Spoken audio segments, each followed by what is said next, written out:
तक official notice नहीं आता है हमें वही डेट मानकर चलनी होगी और उसी के लिए हम प्रिपेयर कर सकते हैं, है ना। तो अभी हमारे पास सिर्फ 1 महीना है, यानी कि 40 दिन के आसपास हमारे पास बचे हैं, और इसी में अगर हम अपना बेस्ट दें तो बेटर है।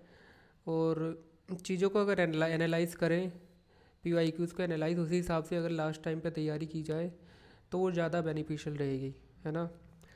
तो अगर मैंने पिछले जो 2021 में हुआ था और जो 2023 वाला इस साल फरवरी में हुआ था, 11 फरवरी को RO का, तो उस पेपर को मैंने एनालाइज़ किया है और उसी के हिसाब से कुछ इम्पोर्टेंट टॉपिक्स और कुछ फोकस, ऐसे इम्पोर्टेंट टॉपिक्स जिनको हमें फोकस करना चाहिए और जहाँ से एक अच्छा कॉस्ट बेनिफिट रेशियो मिल सकता है हमें। तो सबसे पहले तो RO में देखो 140 नंबर का GK होता है और 60 नंबर का हमारा हिंदी होता है, ठीक है।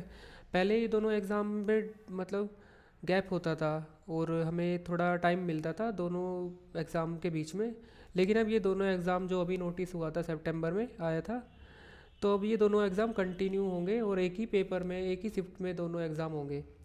तो तो उसमें ये चीज़ है कि अगर किसी का हिंदी अच्छा है तो वो हिंदी का जो टाइम अलॉट होता है वहाँ से टाइम निकाल कर उसे GK में आप इन्वेस्ट कर सकते हैं। तो ये थोड़ा होगा कि आप कैसे स्ट्रेटेजी बनाते हैं पेपर सॉल्विंग की, ये आपके ऊपर डिपेंड करता है। बाकी 2021 में अगर हम बात करें तो सबसे ज़्यादा जो वेटेज था वो ज्योग्राफी का था।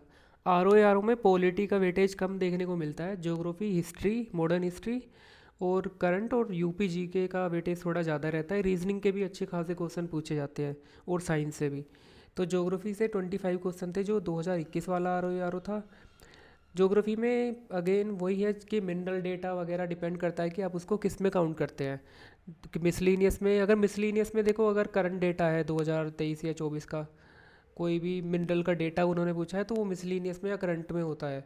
लेकिन अगर उन्होंने कोई मिनरल वगैरह पूछा है कि ये मिनरल सबसे ज़्यादा कहाँ पाया जाता है, किस स्टेट में या किस कंट्री में सबसे ज़्यादा पाया जाता है, तो हमारा वो ट्रेडिशनल क्वेश्चन होता है और उसमें ऐसा नहीं है कि हम उसे मिसलेनियस में या करंट में काउंट करेंगे। तो इसी वजह से ज्योग्राफी के जो वेटेज है वो बढ़ जाता है। तो ज्योग्राफी में 25 थे, करंट में 18 क्वेश्चन थे जो करंट अफेयर्स के थे। देन मॉडर्न हिस्ट्री के 16 थे और मिडाइल, उसमें से मिडाइवल के 5 थे और एंशियंट के 2 क्वेश्चन थे। और जो मॉडर्न हिस्ट्री हमारी थी वो 16 थी। ओवरऑल जो हमारी हिस्ट्री थी वो 25 क्वेश्चन के अराउंड थी, 22 से 25 क्वेश्चन के अराउंड। और UP GK का वेटेज हमारा 13 क्वेश्चन था। इकोनॉमी हमारा 14 था। इकोनॉमी का वेटेज UP PCS में कम होता है और यहाँ पे यहाँ पे जो वेटेज है वो ज़्यादा होता है और मोस्टली क्वेश्चन इकोनॉमी बेसिस ही होते हैं। यहाँ पे सस्टेनेबल डेवलपमेंट वगैरह से क्वेश्चन कम पूछे जाते हैं। और रीजनिंग के 10 क्वेश्चन थे और इन्वायरमेंट के 5 थे। पॉलिटी के यहाँ पे 6 क्वेश्चन थे। साइंस के 11 क्वेश्चन थे और आर्ट एंड कल्चर के 2 और कंप्यूटर से भी 2 क्वेश्चन पूछे गए। मिसलिनियस टॉपिक की अगर मैं बात करूँ तो सेंसस के 5 क्वेश्चन थे और जो एक्स्ट्रा टॉपिक थे जो थोड़ा लॉजिकल बेसिस पे आप सोल्व कर सकते थे वो थे 4 क्वेश्चन, है ना। तो और यही सेम पैटर्न हमारा 2023 में देखने को मिला था। 2023 में जो लेवल था पेपर का वो थोड़ा टफ था। रीज़न एसेशन के क्वेश्चन ज़्यादा थे, कॉन्सेप्चुअल अंडरस्टैंडिंग के बेसिस पे ज़्यादा क्वेश्चन थे। ऐसा नहीं था कि आप लूसेंट पढ़ के आप GK के क्वेश्चन सोल्व कर लेंगे, बिल्कुल भी नहीं था। हिस्ट्री के क्वेश्चन टफ थे।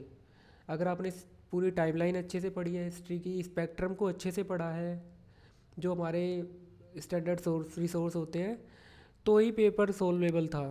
तो हिस्ट्री में अगर मैं बात करूँ तो मॉडर्न थे यहाँ पे 13 क्वेश्चन थे, मिडाइवल से 5, एंशिएंट से 2, ज्योग्राफी से 28 क्वेश्चन थे। ज्योग्राफी के सबसे ज़्यादा कोई क्वेश्चन थे वो क्लाइमेट के पैटर्न्स पे थे और मिनरल प्रोडक्शन पे थे, सॉइल पे क्वेश्चन थे।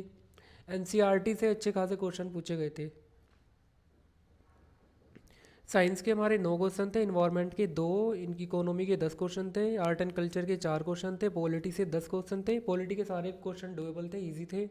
कंप्यूटर से 1 क्वेश्चन पूछा गया था। देन करंट अफेयर से 16, UP GK से 9 क्वेश्चन और यूपी का जो करंट था वो 1 था।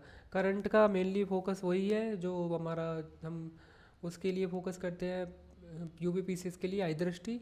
और ऐसा नहीं था कि UP का करंट स्पेशली उन्होंने पूछा हुआ था, ऐसा ज़्यादा क्वेश्चन नहीं थे, सारे ओवरऑल करंट अफेयर्स थे हमारे। और यूपी जीके के भी अच्छे खासे वेटेज था, 9 क्वेश्चन थे। यूपी जीके हमारा वही होता है, किसी भी क्वेश्चन में अगर उन्होंने उत्तर प्रदेश स्पेसिफिक करके पूछा है तो वो यूपी जीके का क्वेश्चन है। देन मिसलेनियस टॉपिक में सेंसस से हमारे आए थे 2, बजट यूपी का जो बजट था उससे 1 क्वेश्चन, रीजनिंग से 8 क्वेश्चन, मैथ के भी क्वेश्चन थे 7, और डेज से, इम्पोर्टेंट डेज से 2 क्वेश्चन, इंस्टीट्यूट से 3 क्वेश्चन। और यही था कि जैसे यही था मतलब हमारा कि पूरा जो डिवाइड था पेपर। और सबसे ज़्यादा जो ज़रूरी होता है वो होता है हमारा हिंदी का। हिंदी के 60 क्वेश्चन होते हैं और लगभग 50 से 55 तक लोग सोल्व कर लेते हैं, है ना। तो अगर ओवरऑल अगर आप 70 से 80 क्वेश्चन जीके में सोल्व कर रहे हैं और 50 से 55 वहाँ पे, तो आप इजीली आपका प्री क्वालिफाई हो जाएगा आर ओ आर ओ में। और यहीं थोड़ा दिमाग का खेल होता है कि आप हिंदी को कितना अच्छे से प्रिपेयर करते हैं, क्योंकि बहुत ही जैसे अभी जो 2023 वाला जो पेपर था उसमें जीके का लेवल लिटरली टफ था। कोई ऐसा नहीं था कि पीवाईक्यूज डायरेक्टली उठा के पूछे हुए थे, बहुत ही कम पीवाईक्यूज थे। अगर हम जो एक पैटर्न है, जैसे क्वेश्चन तो यूपी पी आर ओ में पूछे जाते हैं जैसे, या यूपी पीसीएस में पूछे जाते हैं, जैसे आपका ज्योग्राफी में आपका कंट्री कैपिटल हो गया, कुछ लोकेशन हो गई, माउंटेन वगैरह हो गई, देन आपका सेंसस वगैरह हुआ, इन सारे टॉपिक्स को अगर हटा दे, क्योंकि ये सारे टॉपिक सभी प्रिपेयर करके आते हैं, उसके बाद इतने क्वेश्चंस नहीं मिल रहे थे पीवाईक्यू से डायरेक्टली, खासकर हिस्ट्री में। जैसे यूपी पीसीएस में 16 क्वेश्चन तक आपके डायरेक्टली पीवाईक्यू से उठा के ऐसे स्टेटमेंट दे देते हैं। इन्होंने पीवाईक्यूज़ के स्टेटमेंट से भी क्वेश्चन बनाए हुए थे, रीज़न एसेशन के। और उसमें भी क्या हो रहा था कि एक स्टेटमेंट आपको पता है, दूसरी स्टेटमेंट पे आप कंफ्यूज हो रहे हैं, है ना। तो पेपर थोड़ा बहुत मॉडरेट टू टफ ही था। और कुछ इंपॉर्टेंट टॉपिक्स की अगर मैं बात करूँ जो मुझे थीम्स मिली हैं, तो सबसे ज़्यादा जो इम्पोर्टेंट है वो है हमारा मिनरल प्रोडक्शन है। देन हमारा इंडिया, मतलब इंडिया और वर्ल्ड का जो मिनरल प्रोडक्शन डेटा है वो हमारा इंपॉर्टेंट हो जाता है। योजना और स्कीम, योजना स्कीम इन्होंने करंट की भी पूछी है और ओल्ड स्कीम से भी पूछते हैं, जो पुरानी पुरानी गवर्नमेंट की अच्छी स्कीम थी, मतलब जो इम्पोर्टेंट स्कीम थी वो पूछते हैं। वो घटना चक्र में दी हुई है इकोनॉमी के में, तो आप वहाँ से आप कंपाइल कर सकते हैं। देन गांधीयन एरा उन्होंने पूछा, वो हिस्ट्री में गांधीयन एरा से कुछ क्वेश्चन थे, गांधी जी साउथ अफ्रीका से अराइव हुए तो ये इवेंट हुआ, या फिर उसके बाद रीज़न क्या था, ये सब चीज़ें उन्होंने क्वेश्चन बना के पूछा हुआ था। देन इंस्टीट्यूशंस और उनके प्लेस, कुछ यूपी के जो इंपॉर्टेंट इंस्टीट्यूट मतलब इंस्टीट्यूट होते हैं, एग्रीकल्चरल इंस्टीट्यूट। देन हमारे पूरे इंडिया के ओवरऑल होते हैं, मेराइन इंस्टीट्यूट कहाँ पे है, रिसर्च इंस्टीट्यूट कहाँ पे है, तो ये सारी चीज़ें इंपॉर्टेंट है। देन लाइट से, फिजिक्स में लाइट और रिफ्लेक्शन से क्वेश्चन थे। देन यूपी के इंस्टीट्यूशंस, वर्ल्ड लोकेशन पूछी हुई थी उन्होंने, कोई भी वर्ल्ड लोकेशन अगर कोई भी न्यूज़ में है, जैसे लास्ट ईयर गाजा जो था वो न्यूज़ में था, गाजा प्लेस, तो उससे क्वेश्चन आया था। इस साल भी कुछ जो इसराइल वाला है हमारा न्यूज़ में है, इसराइल, ईरान, लेबनान, और भी अभी जो यूएस के इलेक्शन हुए हैं प्रेसिडेंट के, तो ये पॉलिटिकली इम्पोर्टेंट हो जाता है कि यूएस से हमने क्या अडॉप्ट किया है कॉन्स्टिट्यूशन में, तो ये सारी चीज़ें इंपॉर्टेंट हो जाती हैं। देन सोइल से भी क्वेश्चन आए थे, viceroy general again important question है। इलेक्शन कमीशन से क्वेश्चन पूछा था, पंचायत से उन्होंने क्वेश्चन पूछा था, पंचायती राज सिस्टम से। लैंड फॉर्म से क्वेश्चन आए थे ज्योग्राफी में, है ना, एक लैंड फॉर्म से क्वेश्चन मिला था देखने को। देन इकोनॉमी में बैंकिंग सिस्टम हमारा, रिसर्च इंस्टीट्यूशंस, 2011 का सेंसस, विटामिन इंपॉर्टेंट टॉपिक है, old schemes with year important है, आर्टिकल्स हमारे सारे इंपॉर्टेंट है। देन डेज, इंपॉर्टेंट डेज हमारे सारे इंपॉर्टेंट है। तो ये कुछ बेसिक थीम है जो यहाँ पे देखने को मिली है और पूछी गई है, और लगभग पेपर वही सिमिलर पैटर्न पे है। और मेरा एक ही सजेशन रहेगा यहाँ पे कि आर ओ में सबसे ज़्यादा जो है करंट अफेयर पे फोकस करें, करंट अफेयर पे, ज्योग्राफी पे, और आपका रीजनिंग वगैरह जो है वो इजी क्वेश्चन होते हैं। और क्या अगर आपने नहीं पढ़ा है या आपको मैथ के आपको क्वेश्चन सोल्व नहीं हो रहे हैं इजी क्वेश्चन, तो कहीं ना कहीं आपके लिए लॉस है ये चीज़। बाकी अगर मैं पेपर की बात करूँ, पेपर देखने की, तो जो पेपर आया था है मेरे पास, हाँ ये रहा। तो कुछ क्वेश्चन देख लेते हैं हम, जैसे जैसे रीज़न असर्शन के क्वेश्चन थे कुछ, है ना। कुछ हमारे ये था कि डिपॉजिट्स कहाँ पाए जाते हैं जिन इंडिया का। और फिर था हमारा कॉफ़ी बोर्ड, ये वही क्वेश्चन है। देन कैपिटल कंट्री, और हमारे ये कुछ इजी क्वेश्चन थे ज्योग्राफी के।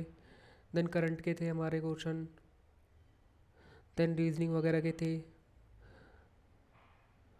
और हिस्ट्री के ऐसे क्वेश्चन थे जैसे the Bengal British Indian society was founded in 1843, और इसका रीज़न है George Thomson was brought out from England by Dwarkanath Tagore. तो इतना डीप में कोई नहीं पढ़ता है और लेकिन आपको हिस्ट्री के क्वेश्चन सोल्व करने तो आपको पढ़ना पड़ेगा, है ना। देन पे आर्ट एंड कल्चर से पेंटिंग दे दिया, उनका स्टेट पूछ लिया उन्होंने।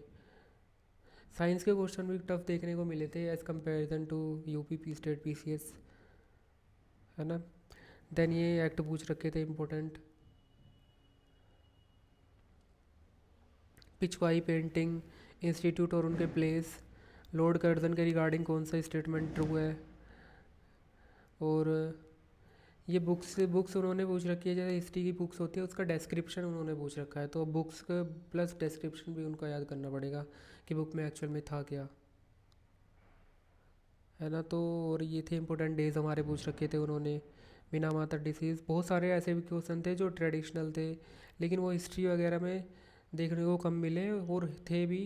तो कुछ थोड़ा टफ लैंग्वेज में उन्होंने पूछ रखा था, रिजर्वेशन बना के आर्टिकल थे। देन ये एक इम्पोर्टेंट थीम है आपका कला अकेडमी, और यूपी की जितनी भी कला अकेडमी है, राज्य ललित कला, यूपी संगीत नाटक, भारतेंदु नाट्य, अयोध्या शोध संस्थान। तो यूपी जी के आपको अच्छे से पढ़ना पड़ेगा, करंट अफेयर अच्छे से पढ़ना पड़ेगा, ज्योग्राफी अच्छे से पढ़ना पड़ेगा, और रीजनिंग वगैरह और साइंस इन और इकोनॉमी आप मतलब घटना चक्र पढ़ के जाइए। तो इन टॉपिक्स पे अगर आप अच्छे से फोकस करेंगे तो यहीं से अच्छा खासा वेटेज आपको देखने को मिलेगा। तो ये था हमारा पीवाईक्यू। और जैसे ये क्वेश्चन था with reference to attorney general of India he holds office during the pleasure of the prime minister, ये पॉलिटी वाले क्वेश्चन है। देन ये था हमारा इरोजन एंड अरेंज लैंडफॉर्म्स, हमारे गली इरोजन है, स्प्लैश इरोजन है, रेल इरोजन, स्ट्रीट इरोजन है। और डायनेस्टी हमारी जैसे सैयद डायनेस्टी उन्होंने पूछी हुई है, order of sultans of son Sayyid dynasty, है ना।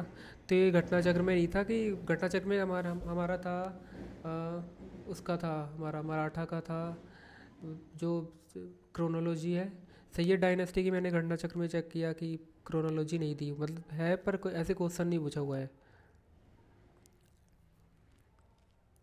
ज्योग्राफी के ऐसे क्वेश्चन पूछे हुए थे उन्होंने, during the winter session most part of India is dry, most part of the country are under influence of the north east trade winds during the winter season. तो geography में आप ऐसे नहीं पढ़ सकते हैं कि आप वैसे इंपॉर्टेंट टॉपिक्स आप पढ़ के चले जाओ कि रिवर्स वगैरह ये कहाँ कहाँ पाई जाती है। पूरा आपको क्लाइमेटोलॉजी अच्छे से पढ़नी होगी तभी आप क्वेश्चन सोल्व कर पाएंगे रीजन और एक्सेप्शन वाले, है ना। क्योंकि यार में बहुत सारे बच्चे ऐसे भी होते हैं जो स्टेट पीसीएस दे रहे होते हैं, तो कंपटीशन एक अच्छा खासा है, ऐसा नहीं है कि आप लूसेंट के बेसिस पे आप सारे क्वेश्चन सोल्व कर लेंगे, है ना। तो ये था एक ओवरऑल छोटा सा एनालिसिस। और ये मतलब इम्पोर्टेंट भी हो जाता है अगर आप एग्ज़ाम दे रहे हैं तो आप सबसे ज़्यादा ज़रूरी है पीवाईक्यूज़ का एनालिसिस करें, है ना। तो बस यही था इस वीडियो में।